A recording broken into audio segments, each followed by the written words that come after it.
Let me tell you something I've learned the hard way. Just because someone's yelling doesn't mean you're hearing the real issue. We've all been there. A stakeholder storms into a room, waves their arms, red in the face, or sends a ministerial. The system's broken. My team hates using it. This needs fixing now. That's pain. And pain is loud. But here's the thing. Pain isn't the problem. It's the symptom. It's the warning light on the dashboard, not the busted engine underneath. As business analysts, our job is not to hand out painkillers.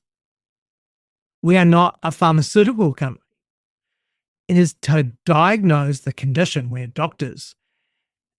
And if you don't know the difference between the pain someone is feeling and the problem that's causing it, you're going to build the wrong solution. You'll waste time, you'll waste money, you'll look busy, and you'll leave the real issue untouched. In today's episode, I'm giving you 10 practical examples, real stories from the field where getting this distinction right changed the outcome. The Better Business Analysis Institute presents the Better Business Analysis podcast with Benjamin Walsh. Welcome back to the Better Business Analysis podcast with your host, Benjamin Walsh, where we cut through the noise and talk straight about what actually works in modern, better business analysis. Today, we're diving into a deceptively simple concept that, frankly, can make or break your project's success. And it's pain points versus problems. They're not the same. And I use the term liberally, and I shouldn't.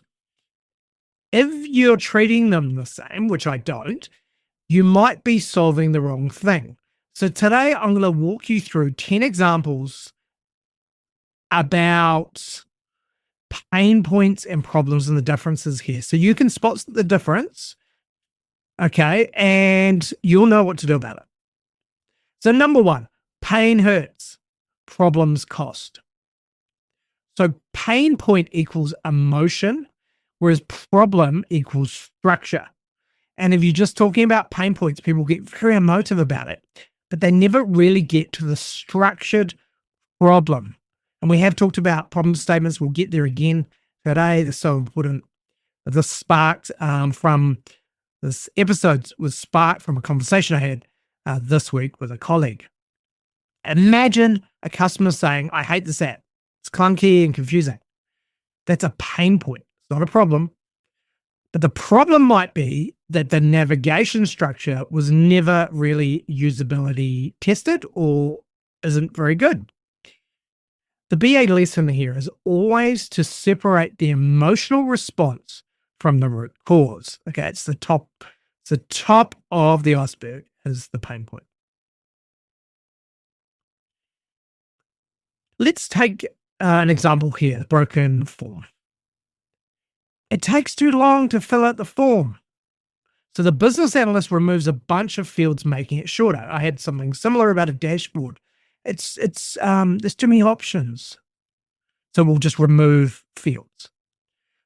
Users are briefly happy, but a month later, customer onboarding drops because compliance checks now fail. And in my example, more options were asked for once we went to the public.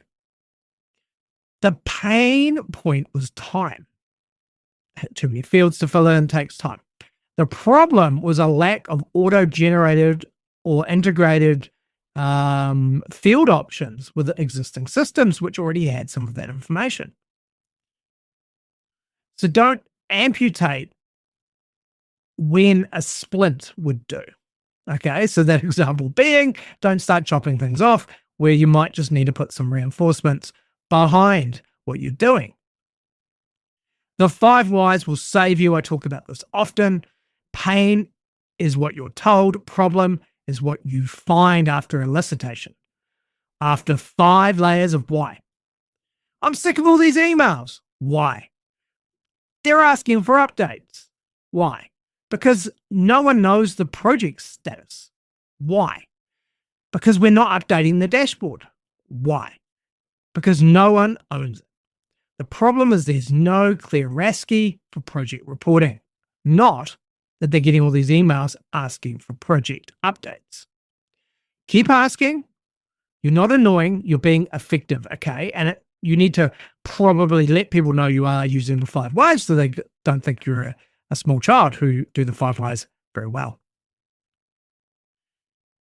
Pain prioritizes emotion and problems prioritize impact. A sales manager might say, our CRM sucks, Salesforce sucks. But if you dig deeper, you find out that the actual issue is data entry takes too long, reps don't log calls, leads aren't followed up, revenue suffers. Don't design the solution around the loudest complaint. Design your solution around the biggest consequence. And there's a lot there. Just replay that message. Don't design the solution around the loudest complaint. Design it around the biggest consequence, where you're going to have the biggest impact. I see people getting down and just collecting pain points as requirements. They're not requirements. If we take another example here, you might, for example, in a gym situation, I use FitNation as my example gym. There might be a bit of a situation where maybe the manager or the owner walks through and they go, the too many staff are just standing around. Like the gym trainers are just standing around. And they might react by slashing rosters. But what's the real problem? There's no alignment between customer booking and staff scheduling. So personal trainers are in when you don't have staff who want them, or it's part of their account management. They're wanting to see staff. They're wanting to see their clients who are in the gym, and it's part of retention. So the fix might be a scheduling system, not cutting headcount. Listen to the complaint, but diagnose the cause. The real solution is really the knee-jerk one. Really. Now, what can we do? We can use process models to isolate the problem. One of the most underrated or unused BA skills is the simple process map.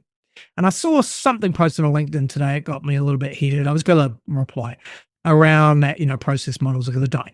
It is an analysis technique. Yes, process models in the business to capture a process or a procedure that might be out of date after 5 minutes is true. But that doesn't mean that process models and business analysis are something we're going to throw away. And they're really, really important, even with AI, because it helps visualize where some holes are. Let's say the scenario here is that the ops team says everything grinds to a halt when the customer wants to change an order. Draw the process. You'll often find that there are 3 manual approvals, there's a lack of system visibility, and that there's an inconsistent definition of change order versus, they want new stuff as opposed to they got the wrong stuff. Pain tells us where to look. Mapping tells you what to fix. Remember that. Pain tells you where to look in your domain. Mapping tells you what to fix and might help you identify through the 5 whys, and cross-mapping with process mapping exactly what your problem is. Now, just be aware that a pain point does not equal a problem statement. I don't make this clear enough, hence this episode. The trap is for junior BAs is a user might say, I need a new screen. BA, got it. Let's spec the new screen. No. BA lesson here is to translate the pain into the problem statement. Customer service reps struggle to find customer records during calls, impacting resolution times and satisfaction. They're struggling to find the information, not they need a new screen. Now you're solving something measurable, not just building what they want. And one of the solutions might be get them a new screen, but it also might be the focus of the windows they're playing in, all sorts of bits and pieces. But they will jump. Humans jump to solutions. We get it all the time. The more they move into management, the more they move into politics, the more that they talk to solutions, because that's what people want to ultimately hear. But ultimately, those solutions never get delivered because people are not focusing on the problem. Let's look at a case study here with automation going wrong. The pain is that reporting takes hours every Friday. So the team automates the Excel report. No. Why? The problem was inconsistent data definitions from different business units. If you automate a broken process, it only creates garbage faster. And this is the same lesson with AI. If you have garbage data, you're only going to create garbage AI output faster. So just be aware of that. It's really important that we need to make sure we just don't just automate it. That's not our job. It's just to automate something that's wrong.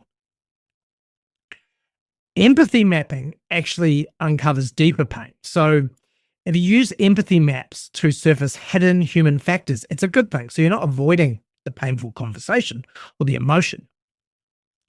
But you might get an example where users are consistently complaining about password resets. It happens often, probably, in your organization. And the real issue is that they're logging in from shared kiosks and they can't remember long passwords under pressure.